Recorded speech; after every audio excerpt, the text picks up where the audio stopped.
أعوذ بالله من الشيطان الرجيم بسم الله الرحمن الرحيم سورة النبأ مكية بسم الله الرحمن الرحيم عما يتساءلون عن النبأ العظيم الذي هم فيه مختلفون كلا سيعلمون ثم كلا سيعلمون ألم نجعل الأرض مهادا والجبال أوتادا وخلقناكم أزواجا وجعلنا نومكم سباتا وجعلنا الليل لباسا وجعلنا النهار معاشا وبنينا فوقكم سبعا شدادا وجعلنا سراجا وهاجا وأنزلنا من المعصرات ماء ثجاجا لنخرج به حبا ونباتا وجنات ألفافا إن يوم الفصل كان ميقاتا يوم ينفخ في الصور فتأتون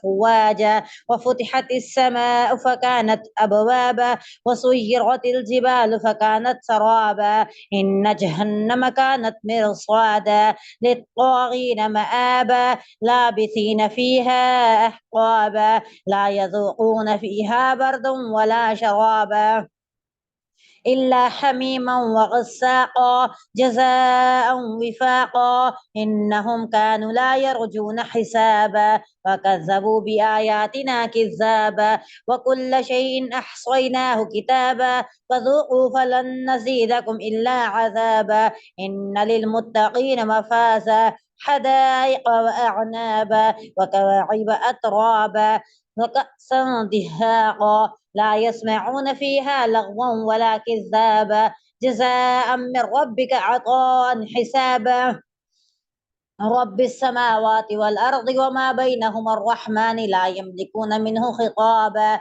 يوم يقوم الروح والملائكة صفا لا يتكلمون إلا من أذن له الرحمن وقال صوابا ذلك اليوم الحق فمن شاء اتخذ إلى ربه مآبا إنا أنذرناكم عذابا قريبا يوم ينظر المرء ما قدمت يداه ويقول الكافر يا ليتني كنت ترابا سورة النازعات مكية بسم الله الرحمن الرحيم والنازعات غرقا والناشطات نشطا والسابحات سبحا فالسابقات سبقا فالمدبرات أمرا يوم ترجف الراجفة تتبعها الرادفة قلوب يومئذ واجفة أبصارها خاشعة يقولون أئنا لمردودون في الحافرة أئذا كنا عظاما نخرة قالوا تلك إذا كرة خاسرة فإنما هي زجرة واحدة فإذا هم بالساهرة هل أتاك حديث موسى إذ ناداه ربه بالوادي المقدس طوى اذهب إلى فرعون إنه طغى وقل هل لك إلى أن تزكى وأهديك إلى ربك فتخشى فأراه الآية الكبرى فكذب وعصى ثم أدبر يسعى فحشر فنادى فقال أنا ربكم الأعلى فأخذه الله نكال الآخرة والأولى إن في ذلك لعبرة لمن يخشى أأنتم أشد خلقا أم السماء بناها رفع سمكها فسواها وأغطش ليلها وأخرج ضحاها والأرض بعد ذلك دحاها أخرج منها ماءها ومرعاها والجبال أرساها متاعا لكم ولأنعامكم فإذا جاءت الطامة الكبرى يوم يتذكر الإنسان ما سعى وبرزت الجحيم لمن يرى فأما من طغى وآثر الحياة الدنيا فإن الجحيم هي المأوى وأما من خاف مقام ربه ونهى النفس عن الهوى فإن الجنة هي المأوى يسألونك عن الساعة أيان مرساها فيما أنت من ذكراها إلى ربك منتهاها إنما أنت منذر من يخشاها كأنهم يوم يرونها لم يلبثوا إلا عشية أو ضحاها سورة عبس مكية بسم الله الرحمن الرحيم عبس وتولى أن جاءه العامى وما يدريك لعله يزكى أو يذكر فتنفعه الذكرى. أما من استغنى فأنت له تصدى وما عليك ألا يزكى. وأما من جاءك يسعى وهو يخشى فأعرض عنه تلهى. كلا إنها تذكرة فمن شاء ذكره في صحف مكرمة مرفوعة مطهرة بأيدي سفرة كرام بررة. قتل الإنسان ما أكفره من أي شيء خلقه من نطفة خلقه فقدره ثم السبيل يسره ثم أماته فأقبره ثم إذا شاء أنشره. كلا لما يقض ما أمره فلينظر الإنسان إلى طعامه أنا صببنا الماء صبا ثم شققنا الأرض شقا فأنبتنا فيها حبا وعنبا وقضبا وزيتونا ونخلا وحدائق غلبا وفاكهة وأبا متاعا لكم ولأنعامكم. فإذا جاءت الصاخة يوم يفر المرء من أخيه وأمه وأبيه وصاحبته وبنيه لكل امرئ منهم يومئذ شأن يغنيه. وجوه يومئذ مسفرة ضاحكة مستبشرة ووجوه يومئذ عليها غبرة ترهقها قترة أولئك هم الكفرة الفجرة. سورة التكوير مكية. بسم الله الرحمن الرحيم. إذا الشمس كبرت وإذا النجوم انكدرت وإذا الجبال سيرت وإذا العشار عطلت وإذا الوحوش حشرت وإذا البحار سجرت وإذا النفوس زوجت وإذا الموءودة سئلت بأي ذنب قتلت وإذا الصحف نشرت وإذا السماء كشطت وإذا الجحيم سعرت وإذا الجنة أزلفت علمت نفس ما أحذرت. فلا أقسم بالخنس الجوار الكنس والليل إذا عسعس والصبح إذا تنفس إنه لقول رسول كريم ذي قوة عند ذي العرش مكين مطاع ثم أمين وما صاحبكم بمجنون ولقد رآه بالأفق المبين وما هو على الغيب بظنين وما هو بقول شيطان رجيم. فأين تذهبون إن هو إلا ذكر للعالمين لمن شاء منكم أن يستقيم وما تشاءون إلا أن يشاء الله رب العالمين. سورة الانفطار مكية. بسم الله الرحمن الرحيم. إذا السماء انفطرت وإذا الكواكب انتصرت وإذا البحار فجرت وإذا القبور بعثرت علمت نفس ما قدمت وأخرت.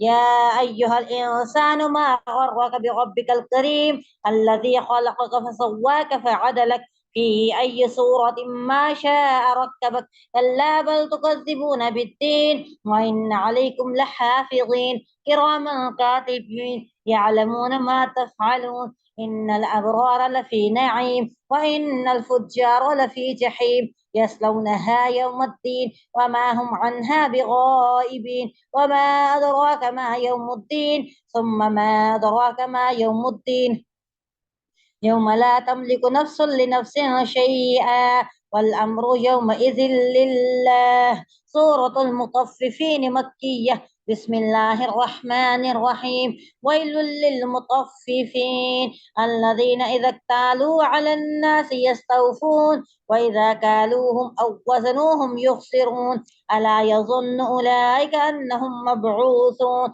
ليوم عظيم يوم يقوم الناس لرب العالمين. كلا إن كتاب الفجار لفي سجين وما أدراك ما سجين كتاب مرقوم. ويل يومئذ للمكذبين الذين يكذبون بيوم الدين وما يكذب به إلا كل معتد أثيم. إذا تتلى عليه آياتنا قال أساطير الأولين كلا بل ران على قلوبهم ما كانوا يكسبون. كلا إنهم عن ربهم يومئذ لمحجوبون ثم إنهم لصال الجحيم ثم يقال هذا الذي كنتم به تكذبون كلا إن كتاب الأبرار لفي عليين وما أدراك ما عليون كتاب مرقوم يشهده المقربون إن الأبرار لفي نعيم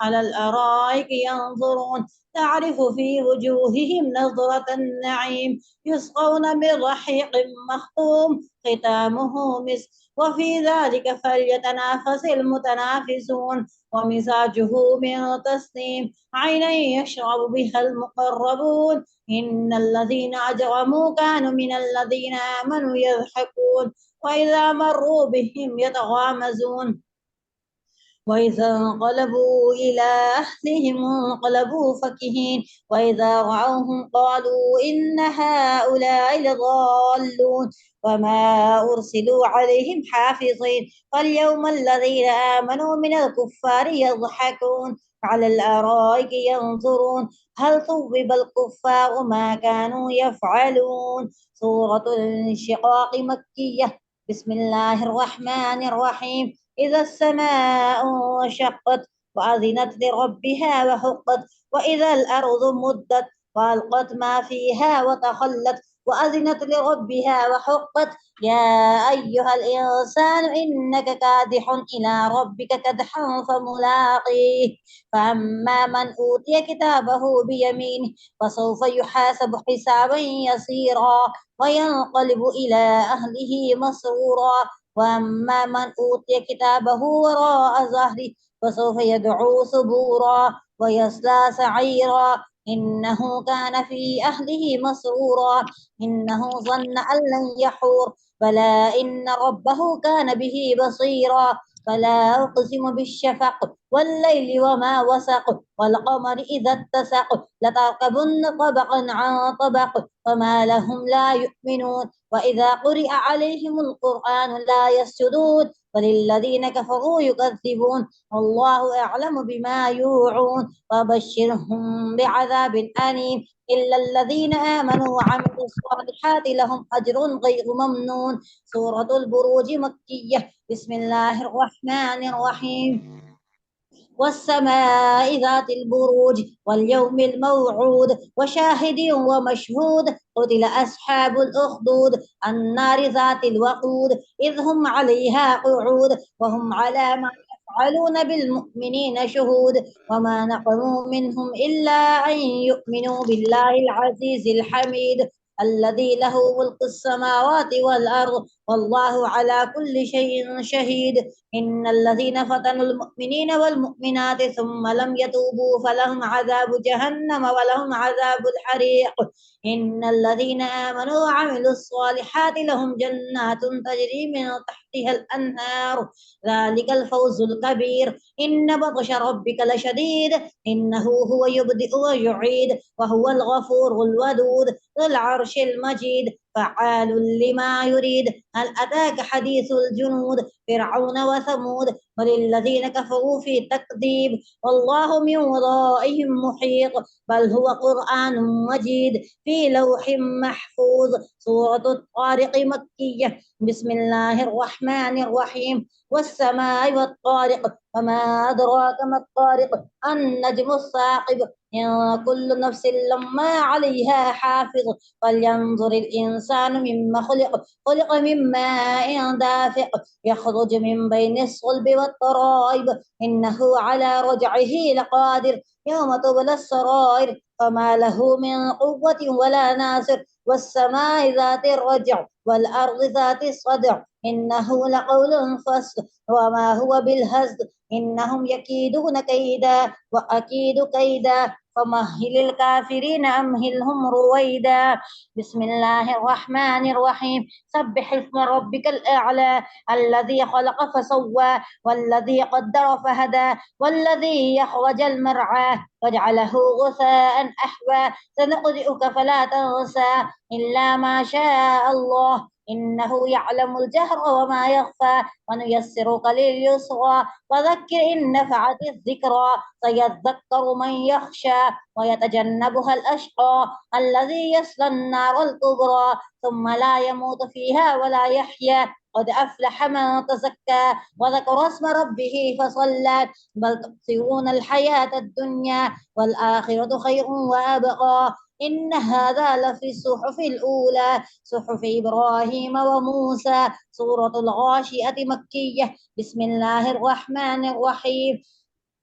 هل أتاك حديث الغاشية وجوه يومئذ خاشعة عاملة ناصبة تصلى نارا حامية تسقى من عين آنية ليس لهم طعام إلا من ضريع لا يسمن ولا يغني من جوع وجوه يومئذ ناعمة لسعيها راضية في جنة عالية لا تسمع فيها لاغية فيها عين جارية فيها سرر مرفوعة وأكواب موضوعة ونمارق مصفوفة وزرابي مبثوثة أفلا ينظرون إلى الإبل كيف خلقت وإلى السماء كيف رفعت وإلى الجبال كيف نصبت وإلى الأرض كيف سطحت فذكر إنما أنت مذكر لست عليهم بمسيطر إلا من تولى وكفر فيعذبه الله العذاب الأكبر إن إلينا إيابهم ثم إن علينا حسابهم. صدق الله العظيم.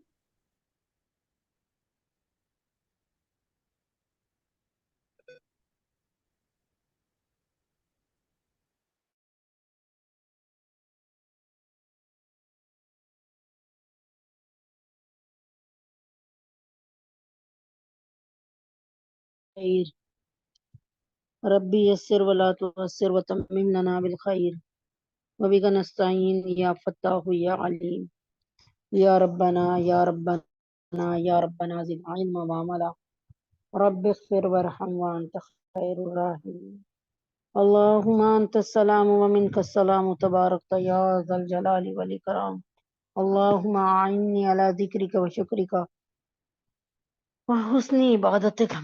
بسم اللہ الرحمن الرحیم. میری پیاری بہنوں، اللہ پاک کے حکم سے الحمدللہ رب العالمین. اللہ پاک جن گھڑیوں کا انتظار تھا تقریباً وہاں اللہ تعالیٰ نے پہنچا دیا الحمدللہ. اب مسئلہ یہ ہے کہ اللہ تعالیٰ جو کچھ ہم نے کہا سنا ہے اس کو قبول فرما لے، اپنی بارگاہ الہی میں ہم سب کو قبول فرما لے. اور اس میں سے جو عورتیں ایک دن کے جو ہے نا حساب سے یعنی ان کی چھٹی نہیں ہوئی، اب سوچیں اللہ کے یہاں ان کا کیا رتبہ ہوگا کہ یہ جنت کے یہ ذکر کے حلقے جنت کے باغات ہیں. نبی پاک صلی اللہ علیہ وسلم کی حدیث مبارکہ کا مفہوم ہے کہ یہ ذکر کے حلقے جنت کے باغات ہیں.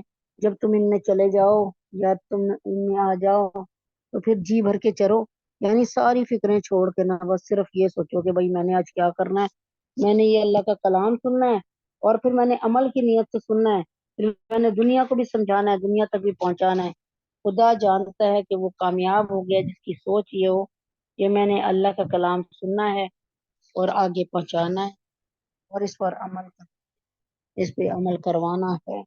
یعنی اللہ تبارک تعالیٰ نے یہ ذمہ داری نبی اکرم صلی اللہ علیہ وسلم کو خاتم الانبیاء بنایا، اور خاتم الانبیاء کے بعد یہ ذمہ داری کہ نبی تو کوئی نہیں آئے گا جو گھر گھر جائے اور تبلیغ کرے. نبیوں کا سلسلہ ختم.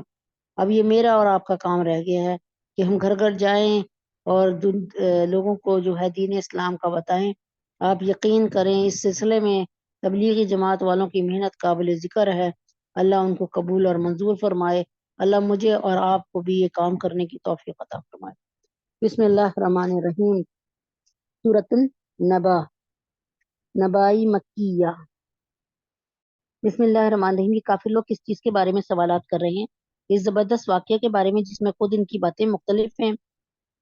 یعنی کیا مطلب اس سے قیامت اور آخرت مراد ہے. کافر لوگ قیامت کے بارے میں طرح طرح کی باتیں بناتے تھے اور وہ یہ بھی کہتے تھے کہ بھئی ہم نے کوئی اس کا مذاق اڑاتا، کوئی اس کے خلاف دلیلیں پیش کرتا، کوئی مسلمانوں سے اس کی تفصیلات کے بارے میں سوال کرتا. اور سوال کرنے کا مقصد یہ نہیں تھا کہ حق کی تلاش ہو، بلکہ مذاق اڑانا اور اور مسلمانوں کا اور اللہ کا مذاق اڑانا، قرآن کا مذاق اڑانا. بس صرف مذاق اڑانے کے لیے جان جان کے پوچھتے تھے. اللہ معاف کرے. یہ کافر لوگ کس چیز کے بارے میں سوالات کر رہے ہیں؟ اس زبردست واقعے کے بارے میں جس میں خود ان کی باتیں مختلف ہیں. خبردار انہیں بہت جلد پتہ چل جائے گا دوبارہ خبردار انہیں بہت جلد پتہ لگ جائے گا۔ کیا ہم نے زمین کو ایک بچھونا نہیں بنایا اور پہاڑوں کو زمین میں گڑی ہوئی میخیں، یعنی پوری جگہ پہ جو کیلوں کی جگہ پہ نا اللہ نے پہاڑ ٹھوک دیے۔ یعنی کہنے کا کیا مطلب ہے کہ ہم نے ایک فرش پہ یا دیوار پہ کوئی چیز لگانی ہو تو کوئی ایک جیسے کپڑا ہی لگانا ہو تو ہم چار طرف سے کیلوں سے تھم ٹیکس سے اس کو ٹھوکتے ہیں، ٹھیک ہے، تاکہ وہ جمع کھڑا رہے۔ تو اللہ تبارک تعالیٰ نے ان کیلوں کی جگہ پہاڑوں کو استعمال کیا اور پہاڑوں کو زمین کے سرے پہ کر دیا تاکہ یہ زمین کبھی الٹنے نہ پائے۔ اور یہ کام اللہ کے بس کا کام ہے، کیونکہ آپ کو یقین ہے کہ یہ پوری زمین پانی پہ کھڑی ہے۔ اب پانی پہ کسی چیز کو ٹھہرا کر مجھے دکھا دیں، یہ تو اللہ کی قدرت ہے کہ جو کچی ٹھہر جاتی ہے اللہ کے حکم سے۔ کیا ہم نے خبردار انہیں جلد پتہ چل جائے گا، دوبارہ خبردار انہیں بہت جلد پتہ چل جائے گا۔ کیا ہم نے زمین کو ایک بچھونا نہیں بنایا، پہاڑوں کو زمین میں گڑی ہوئی میخیں، اور تمہیں مرد اور عورت کے جوڑوں کی شکل میں ہم نے پیدا کیا، اور تمہاری نیند کو تھکن دور کرنے کا ذریعہ ہم نے بنا دیا۔ اب کتنے تھکے ہوئے ہوتے ہیں، اور اللہ جانتا ہے، میرا تو اپنا یہ حال ہے کہ آپ نے محسوس کیا ہوگا کئی دفعہ کہ بعض دفعہ بیان ہی نہیں ہو رہا ہوتا نیند سے، اور رات کا پردے کا سبب ہم نے بنایا، اور دن کو روزی حاصل کرنے کا وقت ہم نے قرار دیا۔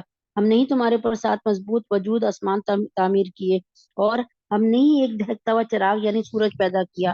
اور اللہ تعالیٰ چاہتے تو صرف ایک ہی آسمان پیدا کرتے، لیکن اللہ تعالیٰ نے ہم جیسے لوگوں کو لیے بتانے کے لیے کہ ایک ہی آسمان بنانا کتنا مشکل ہے، کہ پوری روئے زمین پہ امریکہ پہ بھی یہی آسمان ہے، کینیڈا پہ بھی یہی آسمان ہے، سعودی عرب پہ بھی یہی آسمان ہے، اور یہی ہندوستان پہ بھی، اور یہی پاکستان پہ بھی یہی جو ہے سارا آسمان وہی ہے، بغیر ٹیکوں کے بغیر سہاروں کے کھڑا ہوا ہے۔ اور ہم نے ہی بھرے ہوئے بادلوں سے موسلادھار پانی برسایا تاکہ اس سے غلہ اور دوسری سبزیاں بھی اگائیں اور گھنے باغات بھی۔ یقین جانو فیصلہ کا دن ایک متعین وقت ہے،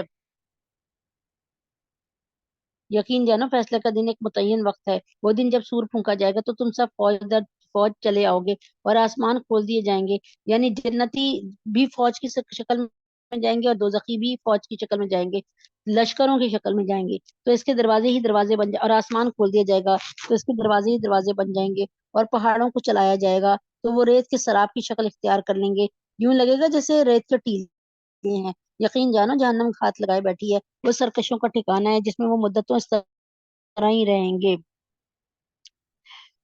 حقوبہ کی جو ہے نا اللہ تعالیٰ فرما رہے ہیں نا کہ لابسینا فیہا احقابا، یعنی اصل عربی لفظ ہے احقاب، جو حقوبہ کی جمع ہے، جو بڑی طویل مدت کو کہتے ہیں، اور مطلب یہ کہ ان کے دوزخ میں رہنے کی مدتیں یکے بعد دیگرے بڑھتی چلی جائیں گی۔ یہ علماء دین نے اس بات کو یوں سمجھایا ہے کہ اگر اس پوری دنیا کو اناج سے بھر دیا جائے، کنک سے، چاول سے بھر دیا جائے، اور 1000 سال بعد ایک پرندہ آئے اور اپنی چونچ میں چاول بھر کے لے جائے یا دال بھر کے لے جائے یا گندم، تو یہ کبھی نہ کبھی ختم ہو جائے گا، اللہ تعالیٰ فرماتے ہیں، لیکن جنت کی زندگی یا جہنم کی زندگی کبھی ختم نہیں ہوگی۔ کیا اس میں نہ وہ کسی ٹھنڈک کا مزہ چکھیں گے، نہ کسی پینے کے قابل چیز کا، سوائے گرم پانی اور پیپ لہو کے، یہ ان کا پورا پورا بدلہ ہوگا، یعنی سوائے گرم پانی ملے گا یا زخموں سے نکلنے والی بہنے والی پیپ، یا زخموں سے نکلنا والا گندا خون، یہ ان کا پورا پورا بدلہ ہوگا۔ وہ اپنے اعمال کے حساب کا عقیدہ نہیں رکھتے تھے اور انہوں نے ہماری آیتوں کو بڑھ چڑھ کر جھٹلایا تھا، اور ہم نے ہر چیز کو لکھ کر محفوظ کر لے رکھا ہے۔ اب مزہ چکھو اس لیے کہ ہم تمہارے لیے سزا کے سوا کسی چیز میں اضافہ نہیں کریں گے۔ جن لوگوں نے تقوی اختیار کیا تھا ان کی بے شک بڑی جیت ہے، باغات اور انگور اور نوخیز ہم عمر لڑکیاں اور چھلکتے ہوئے پیمانے، وہاں پر وہ نہ کوئی بےہودہ بات سنیں گے، نہ کوئی جھوٹی بات سنیں گے، نہ ان کا دل دکھے گا، نہ ان کے پروردگار کی طرف سے صلہ، اور یہ ان کے پروردگار کی طرف سے صلہ ہوگا۔ اللہ کی ایسی دین ہوگی جو لوگوں کے اعمال کے حساب سے دی جائے گی، یعنی کسی کے ساتھ بھی کوئی ذاتی نہیں ہوگی، اسی پروردگار کی طرف سے جو سارے آسمانوں اور زمین اور ان کے درمیان ہر چیز کا مالک بہت مہربان ہے، کسی کی مجال نہیں کہ اس کے سامنے بول سکے۔ جس دن ساری روحیں اور فرشتے قطاریں بنا کر کھڑے ہوں گے، اس دن سوائے اس کے کوئی نہیں بول سکے گا، جسے خدائے رحمان نے اجازت دی ہو اور وہ بات بھی ٹھیک کہے، یعنی منزل الذی یشفع عندہ الا باذنہ یعلم ما، یعنی کوئی بھی ایسا نہیں ہے، کون سی ذات ہے جو اللہ کے سامنے کسی کی سفارش کر سکے یا بول سکے سوائے اس کے جسے اللہ خود اجازت دے دے، جسے خدائے رحمان نے اجازت دی ہو، اور وہ بات بھی ٹھیک کہے۔ وہ دن جو برحق ہے، اب جو چاہے وہ اپنے پروردگار کے پاس ٹھکانہ بنا رکھے۔ حقیقت یہ ہے کہ ہم نے ایک ایسے عذاب سے خبردار کر دیا ہے جو قریب آنے والا ہے، جس دن ہر شخص وہ اعمال آنکھوں سے دیکھ لے گا جو اس کے ہاتھوں نے آگے بھیج رکھے ہیں، اور کافر یہ کہے گا کاش کاش کاش۔ یوم ینظر المرء ما قدمت یدہ یقول الکافر یا لیتنی کنت ترابا، اے کاش کہ میں مٹی مٹی ہو جاؤں۔ بعض روایتوں میں کہ جن جانوروں نے دنیا میں ایک دوسرے پر ظلم کیا، میدان حشر میں ان کو بھی جمع کر کے ان سے بھی ان کا ظلم کا بدلہ دلوایا جائے گا۔ یہاں تک اب یہ سوچ لیں، یہ یہودی جتنا ظلم کر رہے ہیں، جتنی عزتیں خراب کر رہے ہیں لڑکیوں کی، اللہ تعالیٰ ایک ایک اللہ تعالیٰ بڑے مقسطین یعنی بڑے انصاف پسند ہے، ایک ایک کا بدلہ دلوائے گا۔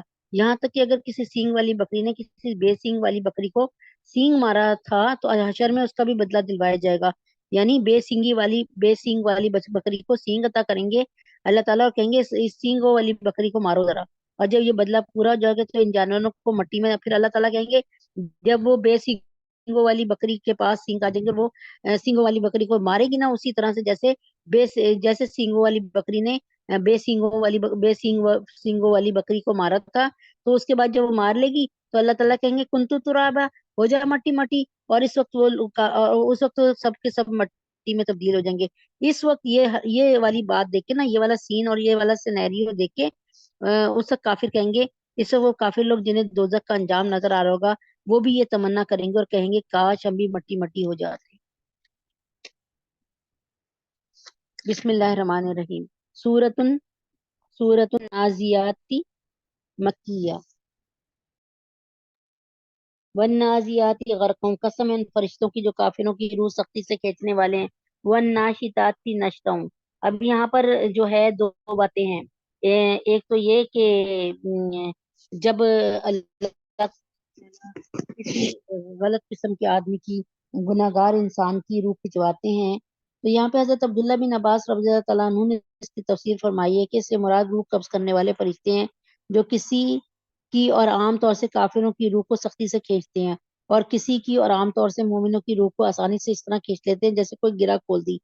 اچھا، جب کافر جاتے ہیں نا، جب اللہ تبارک تعالیٰ کافروں کی روح قبض کروانے کے لیے بھجواتے ہیں تو ہوتا کیا ہے کہ اللہ تبارک تعالیٰ کہتے ہیں اب تم جا رہے ہو نا، جہنم سے کفن لے کے جانا، اور وہ اتنا بدبودار ہوتا ہے، اور ایسے جہنم سے ایسی جماعت جاتی ہے ساتھ کہ وہ فرشتوں کی شکلیں ایسے ہوتی ہیں کہ دیکھ کر دل پھٹ جائے، اور جب وہ کہتے ہیں وہ بدبودار کپڑا اگر زمین پہ رکھ کے ہلا دیا جائے نا تو ساری زمین جو ہے نا ایسے جیسے سڑائن سے سڑ جائے گی، جیسے کوئی چوہا مر جاتا ہے کمرے میں یا کچھ 2 دن پڑا رہے یا 1 دن پڑا رہے تو کتنی بدبو ہوتی ہے، تو ایسی ہوگی۔ اور فرمایا کہ جب کسی والناشطات نشطا، اور جب کسی نیک مومن کی روح لینی ہوتی ہے تو اللہ تعالیٰ فرماتے ہیں فرشتوں جاؤ جنت سے کفن لے کے جانا، اور وہ اتنا خوشبودار کفن ہوتا ہے اور اتنی خوبصورت فرشتوں کی جماعت ہوتی ہے، آپ نے دیکھا ہوگا نا کہ کئی لوگ مرتے ہوئے مسکرا رہے ہوتے ہیں، اس لیے کہ وہ دور تک ان کو دیکھ رہے ہوتے ہیں، ان کے پیارے پیارے چہرے دیکھ رہے ہوتے ہیں، اور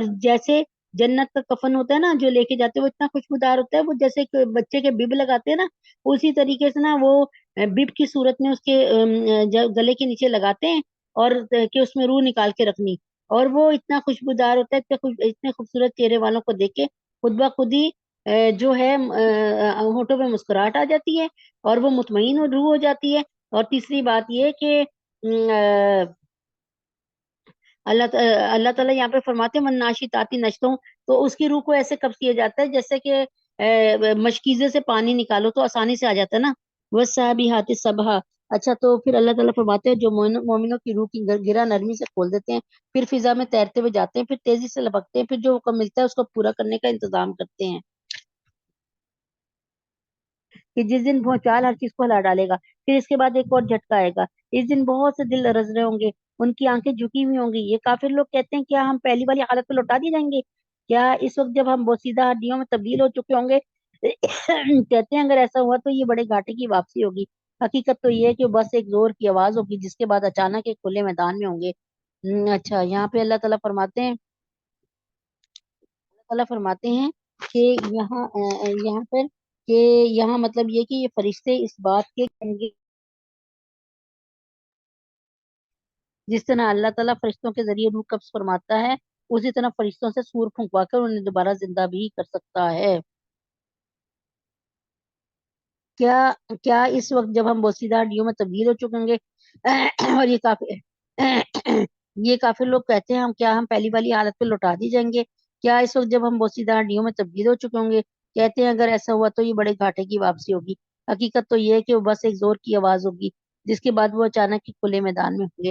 اے پیغمبر، کیا تمہیں موسیٰ کا واقعہ پہنچا ہے جب ان کے پروردگار نے انہیں طوا کے مقدس وادی میں آواز دی تھی؟ اس سے مراد صحرائے سینا کی وہ وادی جس میں پہلی بار آپ حضرت موسیٰ علیہ السلام کو پیغمبر بنایا گیا۔ اچھا جی، اور جب ان کے پروردگار نے انہیں طوا کی مقدس وادی میں آواز دی تھی کہ فرعون کے پاس چل جاؤ، اس نے بہت سرکشی اختیار کر رکھی ہے، اور اسے کہو تمہیں یہ خواہش ہے کہ تم سمر جاؤ، تم چاہتے ہو کہ تم سمر جاؤ؟ فرعون سے پوچھو اور یہ کہ میں تمہیں تمہارے پروردگار کا راستہ دکھاؤں تو تمہارے دل میں خوف پیدا ہو جائے۔ چنانچہ موسیٰ نے اس کو بڑی زبردست نشانی دکھائی، یعنی اپنا عصا زمین پہ ڈالا تو وہ اژدہا بن گیا، اپنے ہاتھ کو بغل سے نکالا تو وہ دودھیا سفید ہو گیا۔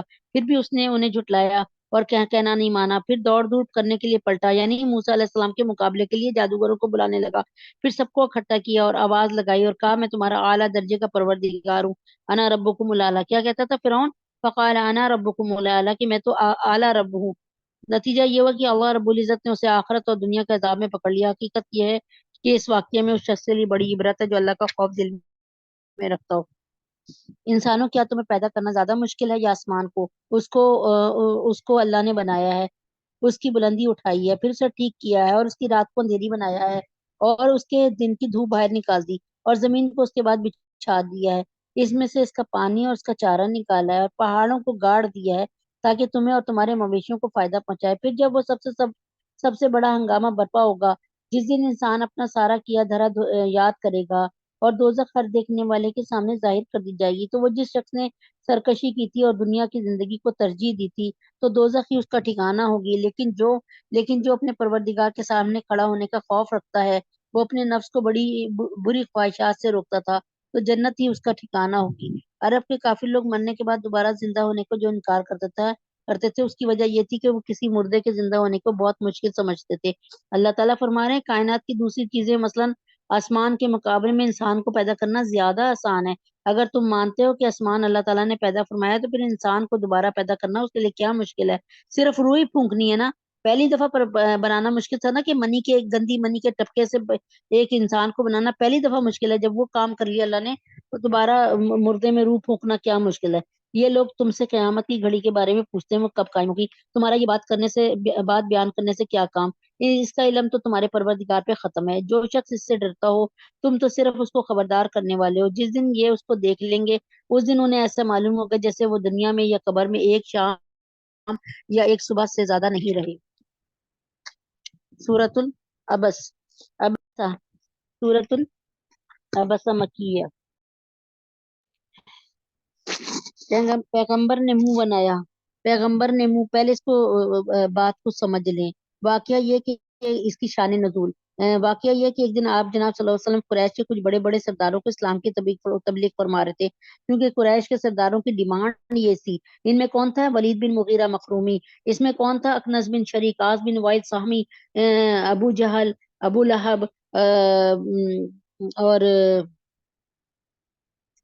امیہ بن خلف، یعنی یہ بڑے بڑے سردار جو تھے نا قریش کے، یہ کہتے تھے آپ تو غریبوں کے درمیان بیٹھے رہتے ہیں، غریبوں کو اٹھائیں یہاں سے تو ہم آپ کی بات سنیں گے، ہم ان کے ساتھ کیوں بیٹھے ہیں، ہم تو بڑے بڑے سرداروں میں سے ہیں۔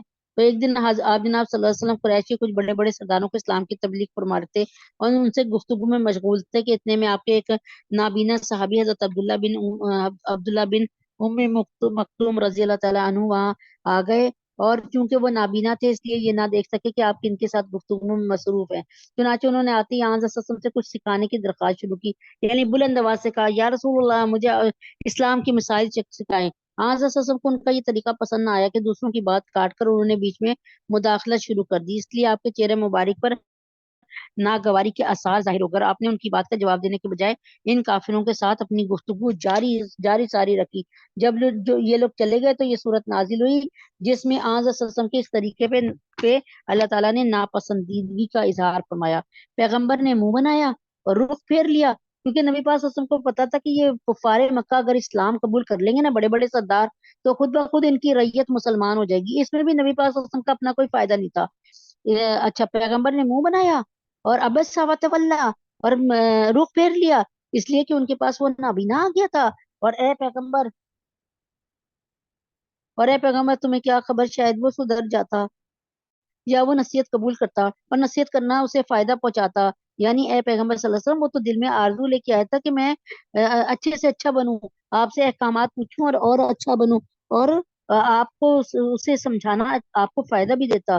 وہ شخص جو بے پرواہی دکھا رہا تھا اس کے تو تم پیچھے پڑے ہوئے ہو، یعنی یہ عرب کے جو سردار تھے، حالانکہ اگر وہ نہ سدھرے تو تم پر کوئی ذمہ داری نہیں آتی، اور وہ جو محنت کر کے تمہارے پاس آیا ہے اتنی مشکل سے چل کر، یعنی اندھا تھا اور وہ اندھے تھے، اور وہ دل میں اللہ کا خوف رکھتا ہے، اور اس کی طرف تم بے پرواہی اس کی طرف سے تم بے پرواہی برتتے ہو۔ ہرگز ایسا نہیں چاہیے، یہ قرآن تو ایک نصیحت ہے، آپ جو چاہے اسے یاد کر لے، اور وہ ایسے صحیفوں میں درج ہے جو بڑے مقدس ہیں، اونچے رتبے والے ہیں، پاکیزہ ہیں، وہ ان لکھنے والوں کے ہاتھوں میں رہتے ہیں، ان لکھنے والوں کے ہاتھ میں رہتے ہیں جو خود بڑی عزت والے اور بہت نیک ہیں۔ خدا کی مار ہو ایسے انسان پہ، وہ کتنا ناشکر ہے۔ وہ ذرا سوچے کہ اللہ نے اسے کس چیز سے پیدا کیا ہے، نطفے کی ایک بوند سے، یعنی منی کے ایک ٹپکے سے اسے پیدا بھی کیا، پھر اس کو ایک خاص انداز بھی دیا۔ اچھا، یہاں پہ اللہ تعالیٰ فرما رہے ہیں کہ لوہے محفوظ میں ایک ایک بات محفوظ ہے جو ہم لوگ سارے کر رہے ہیں۔ پھر اس کے لیے رستہ بھی آسان بنا دیا، اور یعنی اس کی تفسیر یہ ہے کہ حضرت عبداللہ بن عباس رضی اللہ عنہ، جو کہ نبی پاک صلی اللہ علیہ وسلم کے چچیرے بھائی تھے، یعنی کزن تھے، ان سے منقول ہے کہ بچے کو ماں کے پیٹ سے باہر آنے کا راستہ اللہ تعالیٰ نے آسان بنا دیا، کہ وہ ایک تنگ جگہ سے بآسانی باہر آ جاتا ہے۔ اور بعض حضرات نے اس کی تفسیر فرمائی ہے، انسان کے دنیا میں جینے کا راستہ آسان بنا دیا اور اس کی ساری ضروریات دنیا میں مہیا فرما دی، اور اللہ تعالیٰ نے اس کے سکون کے لیے کتنی چیزیں نکال دی نا۔ گھر کا بنانے کے لیے اللہ نے سیمنٹ دے دیا، ریتا دے دیا، لوہا دے دیا، کھانے کے لیے پھل سبزیاں دے دی، پھر پکانے کے لیے آگ دے دی سب کے لیے، پھر اس کے لیے راستہ بھی آسان بنا دیا، پھر اسے موت دی اور قبر میں مچا دیا، پھر جب چاہے گا اسے دوبارہ اٹھا کر کھڑا کر دے گا۔ ہرگز نہیں، ہرگز نہیں، جس بات کا اللہ نے اسے حکم دیا تھا ابھی تک اس نے وہ پوری نہیں کی۔ پھر ذرا انسان اپنے کھانے ہی کو دیکھ لے کہ ہم نے اوپر سے خوب پانی برسایا، پھر ہم نے زمین کو عجیب طرح سے پھاڑا، ایک ننھے سے پودے کی کونپل اتنی بھاری زمین کو پھاڑ کر جس طرح باہر نکل آتی ہے، وہ اللہ کی قدرت پہ ایمان لانے کے لیے کافی ہونا چاہیے۔ جبکہ ہم اس زمین پہ چل رہے ہوتے تو زمین نیچے نہیں جا رہی ہوتی، لیکن ایک چھوٹی سی کونپل اس کو پھاڑ پھاڑ کے باہر آ جاتی ہے۔ پھر ہم نے زمین کو عجیب طرح پھاڑا، پھر ہم نے اس میں غلے اگائے اور انگور اور ترکاریاں اور زیتون اور کھجور اور گھنے گھنے باغات اور میوے اور چارہ، سب کچھ تمہارے اور تمہارے مویشیوں کے فائدے کی خاطر۔ آخر جب وہ کان پھاڑنے والی آواز آئی جائے گی، اس وقت اس ناشکری کی حقیقت پتہ چل جائے گی، اور یہ اس دن ہوگا جب انسان اپنے بھائی سے بھی بھاگے گا اور اپنے ماں باپ سے بھی اور اپنے بیوی بچوں سے بھی، کیونکہ ان میں ہر ایک کو اس دن اپنی ایسی فکر پڑی ہوگی کہ اسے دوسرے کا ہوش نہیں ہوگا۔ اس روز کتنے چہرے تو دمکتے نظر ہوں گے، اللہ ہمیں بھی ان میں شامل فرمائے۔ اللہم اجعلنا منہم، ہنستے خوشی مناتے ہوئے، اور کتنے چہرے اس دن ایسے ہوں گے کہ ان پر خاک پڑی ہوگی، اللہم لا نجلنا منہم، سیاہی نے انہیں ڈھانپ رکھا ہوگا۔ یہ وہی لوگ ہوں گے جو کافر تھے، بدکار تھے۔ سورۃ التکویر مکیہ۔ اذا الشمس کوورت، جب سورج لپیٹ دیا جائے گا، جب ستارے ٹوٹ ٹوٹ کر گریں گے، اور جب پہاڑوں کو چلایا جائے گا، اور جب 10 مہینے کی گھابن اونٹنیوں کو بھی بیکار چھوڑ دیا جائے گا۔ یعنی اس زمانے میں اونٹنی اس وقت عرب کے لوگوں کے لیے سب سے بڑی دولت سمجھی جاتی تھی، اور اگر اونٹنی گھابن یعنی پریگننٹ ہو تو بس پھر کیا بات ہے، یعنی اس کی قیمت اور بڑھ جاتی تھی۔ ظاہر ہے میرے خیال میں پتہ نہیں اونٹنی 2 بچے یا 3 بچے بھی دیتی ہے، یعنی اس کا مجھے اتنا کوئی خاص پتہ نہیں، تو اس کی قیمت اور بڑھ جاتی ہے۔ اور 10 مہینے کی گھابن ہو، یعنی پورے بچہ دینے پہ آ جائے تو اسے زیادہ قیمتی سمجھا جاتا ہے۔ اللہ فرما رہا ہے قیامت کے وقت ہر شخص پر ایسی حالت ہوگی، اسے اتنی بڑی دولت کو بھی سنبھالنے کا ہوش نہیں رہے گا، اس لیے ایسی اونٹنیاں بھی بیکار چھوٹی پھریں گی کوئی ان کی طرف دیکھے گا نہیں. قیامت ایسی ہوگی جب سورج لپیٹ دیا جائے گا، جب ستارے ٹوٹ ٹوٹ کے گریں گے، جب پہاڑوں کو چلایا جائے گا، جب 10 مہینے کی گھابن اونٹنیوں کو بھی بیکار چھوڑ دیا جائے گا، کٹے کر دیے جائیں گے. اور یعنی اس دن ایسا حال ہوگا کہ شیر اور چیتے ہمارے پاس آ کر بیٹھ جائیں گے. یہ سور کی آواز سن کے نا ایسے مست ہو جائیں گے، انہیں پتہ ہی نہیں ہوگا کہ بس ایسے کہ جیسے بالکل ان میں سے سینس چھین لی ہے. اور سارے ایک دوسرے سے چمٹ کے نہیں جیسے ڈر کے بیٹھتے ویسے. اور جب سمندر کو بھڑکایا جائے گا، سمندر کو بھڑکانے کا مطلب یہ ہو سکتا ہے کہ اس میں طغیانی آ جائے گی اور دریا سمندر آپس میں مل جائیں گے، مل کر ایک ہو جائیں گے. اور یہ مطلب یہ ہوگا کہ اس کا پانی خشک ہو جائے اور اس میں آگ لگا دی جائے. اور جب لوگوں کے جوڑے جوڑے بنا دیے جائیں گے اور جس بچی کو زندہ قبر میں گاڑ دیا گیا تھا، اس سے پوچھا جائے گا کہ اسے کس جرم میں قتل کیا گیا تھا. اور جب اعمال نامے کھول دیے جائیں گے اور جب آسمان کا چھلکا اتار دیا جائے گا اور جب دوزخ بھڑکائی جائے گی اور جب جنت قریب کر دی جائے گی، تو اس وقت ہر شخص کو اپنا سارا کیا دھرا معلوم ہو جائے گا. اب میں قسم کھاتا ہوں، اللہ فرماتے ہیں، اب میں قسم کھاتا ہوں ان ستاروں کی جو پیچھے کی طرف چلنے لگتے ہیں اور جو چلتے چلتے دبک جاتے ہیں. بعض ستارے ایسے ہوتے ہیں کبھی مشرق سے مغرب کی طرف چلتے نظر آتے ہیں اور کبھی مغرب سے مشرق کی طرف چلتے نظر آتے ہیں، گویا وہ ایک سمت میں چلتے چلتے واپس پلٹتے ہوں، پھر چلتے چلتے نگاہوں سے غائب ہو جاتے ہیں، گویا وہ کہیں دبک کر چھپ گئے ہیں. ان ستاروں کی یہ گردش اللہ تعالیٰ کی قدرت کاملہ کا ایک مظہر ہے، عجیب مظہر ہے. اور قسم کھاتا ہوں رات کی، اور جب وہ رخصت ہو، اور صبح کی جب وہ سانس لے، کہ یہ قرآن یقینی طور پہ ایک معزز فرشتے کا لایا ہوا کلام ہے جو قوت والا ہے، جس کا عرش والے کے پاس بڑا رتبہ ہے. حضرت محمد صلی اللہ علیہ وسلم نے جب حضرت محمد صلی اللہ علیہ وسلم نے پوچھا جبریل نے امی سے کہ جبریل، مجھے تو تمام جہانوں کے لیے رحمت للعالمین بنا کے بھیجا، کیا میں تمہارے لیے بھی رحمت للعالمین بن کے آیا؟ تو آپ نے کہا، جب میں نے حشر دیکھا، ابلیس کا نا جو اتنا عبادت گزار تھا، اتنا، آپ کو پتہ ہے 4000 سال اس نے عبادت کی اور پتہ نہیں کتنے 1072 ہزار، پتہ نہیں 70 ہزار یہ نورانی، یہ یعنی کتنے ہزار یہ نورانی داؤ جانتا، چلنا جانتا تھا، اس کو اتنی ترکیبیں آتی تھی جو قوت والا ہے. تو وہ کہتے ہیں کہ پھر جب میں نے اس کا انجام دیکھا نا کہ اتنا عبادت گزار فرشتہ، مطلب اس فرشتہ تو نہیں تھا، وکانا من الجن، وہ جنوں میں سے تھا، لیکن تھا بہت عبادت گزار، تھا بہت صاحب علم، لیکن اس نے اپنے علم سے فائدہ نہیں اٹھایا. تو میں بہت پریشان رہتا تھا، مغموم اور اداس رہتا تھا. جبریل علیہ السلام نے فرمایا کہ میں بہت پریشان تھا، لیکن آپ صلی اللہ علیہ وسلم سے فرمایا کہ جب آپ پہ قرآن اترا نا تو میرا اس میں ذکر آیا. کیا آیا سنیں؟ اللہ تعالیٰ فرماتے ہیں یہ جبریل امی کے لیے، انہ لقول رسول کریم ذی قوت عند ذی العرش مکین. یعنی فرمایا جو یہ قرآن یقینی طور پہ ایک معزز فرشتے کا لایا ہوا کلام ہے، ٹھیک ہے. ذی قوت عند ذی العرش مکین، جو جس کا عرش والے کے پاس بڑا رتبہ ہے، یعنی جبریل امی کا رتبہ بہت زیادہ اللہ کے یہاں. متعین سما آمین، امین، متعین سما امین. اور فرمایا کہ وہاں اس کی بات مانی جاتی ہے، وہ امانت دار ہے. وما صاحبکم بمجنون. سمجھ آئی؟ اب اللہ تعالیٰ آ گئے ہیں اپنے نبی کی بات پر، وہاں اس کی بات مانی جاتی ہے، وہ امانت دار ہے. اور اے مکہ والو، تمہارے ساتھ رہنے والے یہ صاحب محمد صلی اللہ علیہ وسلم جو ہیں کوئی دیوانے نہیں ہیں، ان کو تم دیوانہ، ساحر، شاعر، کاہن مت کہو. اور یہ بالکل سچی بات ہے کہ انہوں نے اس فرشتے کو کھلے افق پر دیکھا ہے.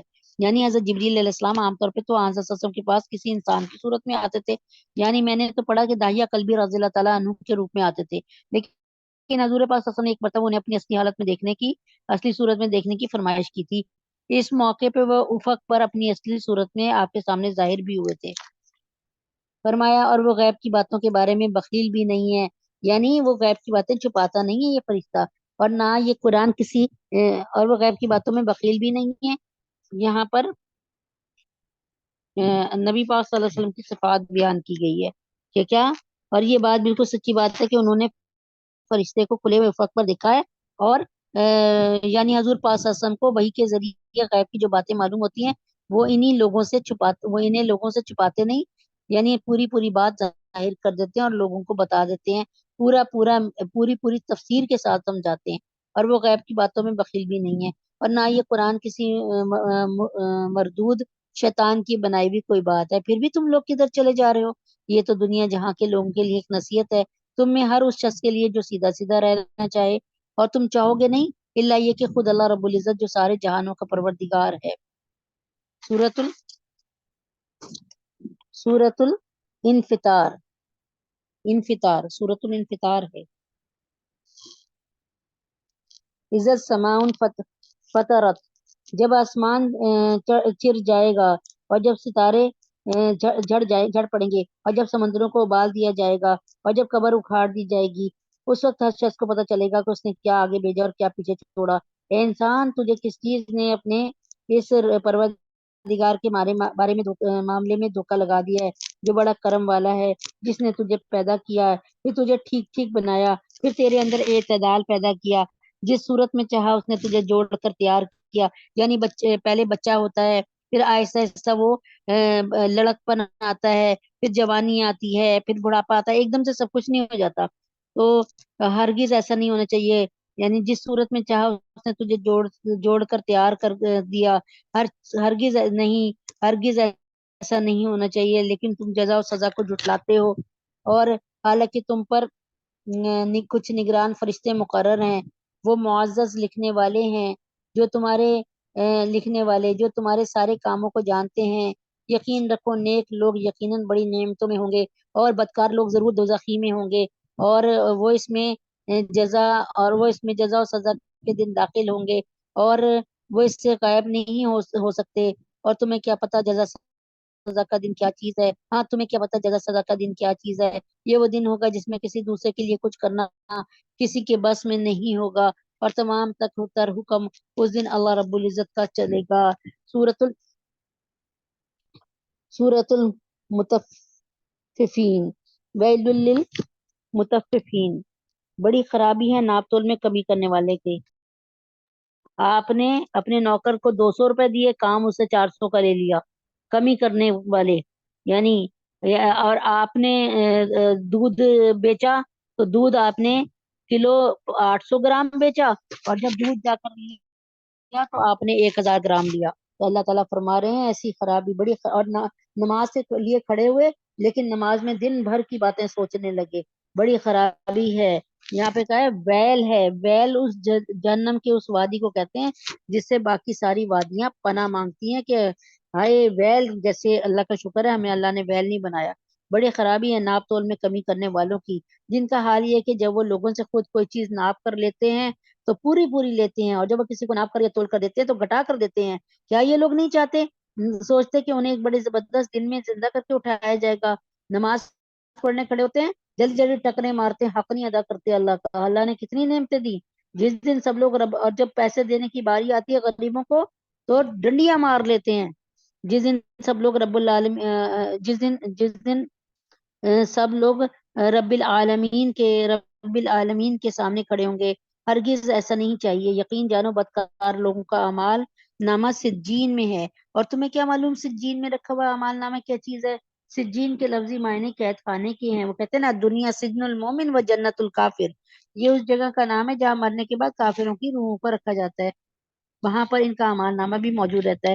اور جب میں نے تفسیر پڑھی تو اس کا مطلب یہ تھا کہ سجین جو ہے نا ساتوں زمینوں کے نیچے تحت الثری میں ہے، وہ ایک لکھی ہوئی کتاب ہے۔ اس دن بڑی خرابی ہوگی حق کو جھٹلانے والوں کی، جو جزا و سزا کے دن کو جھٹلاتے ہیں، اور اس دن کو وہ وہی جھٹلاتا ہے جو حد سے گزرا ہوا گناہگار ہو۔ اسے جب ہماری آیتیں پڑھ کر سنائی جاتی ہوں تو وہ کہتا ہے یہ تو پچھلے لوگوں کے افسانے ہیں۔ ہرگز نہیں، بلکہ جو عمل یہ کرتے رہتے ہیں اس نے ان کے دلوں پر زنگ چڑھا دی ہے۔ ہرگز نہیں، حقیقت یہ ہے کہ یہ لوگ اس دن اپنے پروردگار کے دیدار سے محروم ہوں گے، پھر ان کو دوزخ میں داخل ہونا پڑے گا، پھر کہا جائے گا یہ ہے وہ چیز جس کو تم جھٹلایا کرتے تھے۔ خبردار، نیک لوگوں کا اعمال نامہ علیین میں ہے، اور علیین کیا ہے؟ اعلیٰ مقام۔ کہاں ہوگا؟ ساتوں آسمانوں سے اوپر علیین ہوگا، اور یہاں پہ نیک لوگوں کی روحیں ہوں گی۔ خبردار، نیک لوگوں کا اعمال نامہ علیین میں ہے۔ اور تمہیں کیا معلوم کہ علیین میں رکھا ہوا اعمال نامہ کیا چیز ہے؟ وہ ایک لکھی ہوئی کتاب ہے جسے مقرب فرشتے دیکھتے ہیں۔ یقین جانو یعنی جب ایسا شخص جو کہ علیین میں جاتا ہے نا جس کی روح، تو اس کے نامہ مال جب اوپر چڑھتے ہیں نا، تو آپ یقین کریں کہ سارے فرشتے دیکھنے کے لیے آ جاتے ہیں کہ یار اس نے کون سا نیک عمل کیا ہے کہ اس کو اللہ تعالیٰ نے اتنا سرفراز کیا ہے۔ یقین جانو اللہ تعالیٰ ہمیں ان میں شامل فرمائے۔ یقین جانو نیک لوگ بڑی نعمتوں میں ہوں گے، آرام دہ نشستوں پہ بیٹھے نظارہ کر رہے ہوں گے، ان کے چہروں پر نعمتوں میں رہنے سے جو رونق آئے گی تم اسے صاف پہچان لو گے۔ دیکھو نا بیٹی کی شادی ہوتی ہے، 15 دن بعد آتی ہے تو پتہ چل رہا ہے کہ رنگ بھی بہت برا لگ رہا ہے، تھوڑا تھوڑا موٹاپا، ہلکا ہلکا صحت بھی آئی ہوئی ہے، تو ہم کہتے ہیں ماشاءاللہ اپنے سسرال میں خوش ہے۔ ٹھیک ہے، یقین تو جنتیوں کو بھی دیکھ کر اندازہ ہوگا یہ بڑے خوش ہیں، ان کے چہروں پہ نعمتوں میں رہنے سے جو رونق آئے گی تم اسے صاف پہچان لو گے۔ انہیں ایسی خالص شراب پلائی جائے گی جس پر مہر لگی ہوگی، یعنی دنیا میں جو شراب ہے اس سے انسان کو کا پیسہ بھی ضائع ہوتا ہے، اور اس شراب سے ہوش و خرد سے بیگانہ بھی ہو جاتا ہے، منہ سے بھی بدبو آتی ہے، اور اپنے پرائے کی پہچان ختم ہو جاتی ہے، ماں بہن کی عزتوں کی پہچان ختم ہو جاتی ہے۔ لیکن وہاں کی شراب والی اتنی سرور والی ہوگی، اور جب پیئیں گے تو ہمارے منہ سے خوشبو آ رہی ہوگی اور ہماری عقل مزید بڑھے گی۔ انہیں ایسی خالص شراب پلائی جائے گی جس پہ مہر لگی ہوگی، اور اس کی مہر بھی مشک ہی مشک ہوگی، یعنی اس کی جو ڈاٹ ہوگا نا یا سیل ہوگی نا، وہ خوشبو ہوگی، اور یہی وہ خوشبو سے اس کو بند کیا جائے گا۔ یہی وہ چیز ہے جس پر للچانے والوں کو بڑھ چڑھ کر للچانا چاہیے، یعنی ہمیں تو ہماری تو راہ ٹپکنی چاہیے جب ہم جنت کا ذکر کریں، اور فاستبقوا الخیرات، اور ہمیں دوڑ لگانی چاہیے کہ ہم کسی طرح جنت حاصل کر لیں۔ اور اس شراب میں تسنیم کا پانی ملا ہوا ہوگا۔ تسنیم جنت کے ایک چشمے کا نام ہے، اس کا پانی جب اس شراب میں ملے گا تو اس کے ذائقے اور لطف میں بہت اضافہ کر دے گا، جو ایک ایسا چشمہ ہے کہ جس سے اللہ کے مقرب بندے پانی پئیں گے۔ اللہ تعالیٰ ہمیں اس سے محروم نہ فرمائے۔ جو لوگ مجرم تھے وہ ایمان والوں پر ہنسا کرتے تھے، اور جب ان کے پاس سے گزرتے تھے تو ایک دوسرے کو آنکھوں ہی آنکھوں میں اشارہ کرتے تھے، اور ایک دوسرے سے کہتے تھے کتنا بے وقوف شخص ہے کہ یہ کس کے پیچھے لگ گیا۔ ایمان والوں کے لیے ایسے بکواس کرتے تھے، اور جب اپنے گھر والوں کے پاس لوٹ کر جاتے تھے تو دل لگی کرتے ہوئے جاتے تھے، اور جب ان مومنوں کو دیکھتے تو کہتے یہ لوگ یقیناً گمراہ ہو گئے، حالانکہ ان کو ان مسلمانوں پر نگران بنا کر نہیں گزر گیا۔ اللہ تعالیٰ فرما رہے ہیں ان کو کوئی تبصرہ کرنے کی ضرورت نہیں ہے، نہ ان کو اس تبصرے پہ لگایا ہوا ہے۔ جو یہ مسلمانوں کا مذاق اڑاتے ہیں اور آپس میں کنکھیوں سے ایک دوسرے بتا رہے ہوتے ہیں کہ یہ تو نعوذ باللہ پاگل آدمی جا رہا ہے، لیکن اللہ تعالیٰ فرما رہے ہیں کہ اس دن پتہ چلے گا کہ عقل مند آدمی کون تھا۔ آخر ہوگا یہ کہ آج ایمان لانے والوں پر کافر ہنس رہے ہوں گے۔ آخر ہوگا یہ کہ آج ایمان لانے والے کا اس وقت کیا ہوتا تھا، نبی پاک صلی اللہ علیہ وسلم گزرتے تھے نا تو سیٹیاں کرتے تھے یہ لوگ، اور یہ تالیاں پیٹتے تھے، یعنی نعوذ باللہ جیسے اللہ ہمیں معاف کرے، اس کی مثال میں کیا دوں، میرا دل نہیں کرتا، تو نبی پاک صلی اللہ علیہ وسلم کا مذاق اڑاتے تھے۔ آج اللہ تعالیٰ کہیں گے آج اللہ کہیں گے اے ایمان والو اب تم ان کا مذاق اڑاؤ، ان پر ہنسو۔ آخر ہوگا یہ کہ آج ایمان لانے والے کافروں پہ ہنس رہے ہوں گے، آرام دن نشستوں پہ بیٹھے ہوئے دیکھ رہے ہوں گے ان کا انجام۔ اللہ تعالیٰ نے ٹرانسپیرنٹ دیوار کر دے گا کہ دیکھو ان کافروں کو کیا کیسے چل رہے ہیں۔ کافر لوگوں کو واقعی ان کاموں کا بدلہ مل گیا جو وہ کیا کرتے تھے۔ بسم اللہ الرحمن الرحیم۔ سورۃ الحق۔ جب آسمان پڑے گا اور وہ اپنے پروردگار کا حکم سن کر مان لے گا، اور اس پر لازم ہے کہ یہی کرے، اور جب زمین کو کھینچ دیا جائے گا اور اس کے اندر جو کچھ ہے وہ اسے باہر پھینک دے گی اور خالی ہو جائے گی۔ اچھا آپ نے دیکھا ہوگا نا کہ اگر ایک چادر ایسی بغیر مطلب بچھائی نہیں ہو، ویسے اس کو خراب سا بچھایا ہو تو اس پر کم لوگ بیٹھیں گے، اگر اس چادر کو کھینچ کے اچھی طرح بٹھا دی جائے تو اس پر بہت سے لوگ بیٹھ سکتے ہیں نا۔ تو زمین پہ بھی اللہ تعالیٰ کھینچ کر برابر کر دے گا، یعنی تمام کے تمام بلڈنگیں گرا دے گا، اور تحت نظر ہے جو لوگوں کو نظر پڑ رہی ہوگی، اور بالکل میدان چٹیل بنا دے گا اللہ تعالیٰ۔ اور جب زمین کو کھینچ دیا جائے گا اور اس کے اندر جو کچھ ہے وہ اسے باہر پھینک دے گی اور وہ خالی ہو جائے گی، یعنی تمام مردوں کو باہر پھینک دے گی، اور تمام کے تمام زیورات کو اور خزانوں کو دفینوں کو بھی باہر پھینک دے گی، اور وہ اپنے پروردگار کا حکم سن کر مان لے گی، اور اس پر لازم ہے کہ یہی کرے۔ اس وقت انسان کو اپنا انجام معلوم ہو جائے گا۔ اے انسان تو اپنے پروردگار کے پاس پہنچنے تک مسلسل کسی محنت میں لگا رہے گا یہاں تک کہ اس سے جا ملے گا۔ پھر جس سے سست اعمال نامہ اس کے دائیں ہاتھ میں دیا جائے گا، اس سے تو آسان حساب لیا جائے گا، اور وہ اپنے گھر والوں کے پاس خوشی مناتا ہوا واپس آئے گا۔ کیا کہہ رہا ہوگا؟ فَأَمَّا مَنْ أُوتِيَ كِتَابَهُ بِيَمِينِهِ، جس کا نامہ اعمال دائیں ہاتھ میں آئے گا، فَسَوْفَ يُحَاسَبُ